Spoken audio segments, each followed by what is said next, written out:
नमस्कार दोस्तों, थोड़ा गर्मी बहुत है तो हम लोग विक्टोरिया पैलेस के इंटीरियर में पहुँचे हैं। अंदर में क्या क्या है उसी का थोड़ा सा दिखा देते हैं। सामने एक पेंटिंग है, शायद महारानी विक्टोरिया का हाथी घोड़ों के साथ जो आती होंगी, स्वागत होता होगा वो है। ये सामने हमारे पुराने ज़माने की जो नाय चलती थी वो है। ये बजाने वाला उनका होगा जो बजाती होंगी। एक सामने और पेंटिंग बनाई गई है जो बहुत ही खूबसूरत है। और पूरा ये इंटीरियर आप देख सकते हैं, काफ़ी भव्य और सुंदर बनाया गया है। इसी में हम लोग थोड़ा घूम रहे हैं। ये इसका मॉडल है, ओरिजिनल मॉडल जिसे बोलते हैं।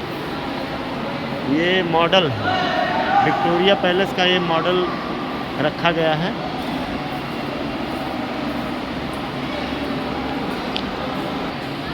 और दोस्तों ये सामने हमारे एक मूर्ति लगी है जिसमें जॉर्ज पंचम लिखा है, जॉर्ज फिफ्थ लिखा है, तो शायद जॉर्ज पंचम की स्टैचू है।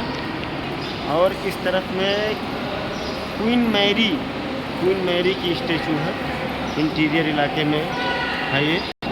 और दोस्तों ये सेंटर है, इसका सेंटर हॉल जिसमें महारानी विक्टोरिया का इमेज बना हुआ, ये सेंटर हॉल है। आप देख सकते हैं कितना खूबसूरत और बेहतरीन नज़ारा है यहाँ का। थोड़ा चश्मा लगा लेते हैं, लाइटिंग ज़्यादा है। बहुत ही सुंदर दृश्य जो हम लोग किसी न किसी माध्यम के द्वारा आज देख पा रहे हैं। मौका मिला था तो थोड़ा घूमने का। ये इंटीरियर इलाका है, जो मेन गुम्बद हम ऊपर देखते हैं वो उसका इंटीरियर यही है। और ये महारानी विक्टोरिया जिसके नाम से ये बनाया गया है, उन्हीं की स्टैचू है सामने। महारानी विक्टोरिया हम आपको दिखाएंगे लिखा हुआ थोड़ा सा। यहाँ पे आप देख सकते हैं महारानी विक्टोरिया लिखा हुआ, जिनकी स्टैचू है ये। और काफ़ी साफ सफाई, सुंदर, दर्शकों की भीड़ जो वाकई एक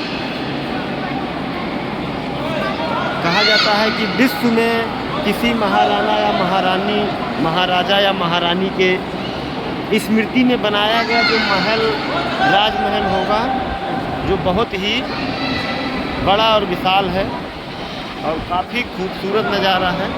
तो नमस्कार मित्र, यहीं तक था ये विक्टोरिया पैलेस का। धन्यवाद।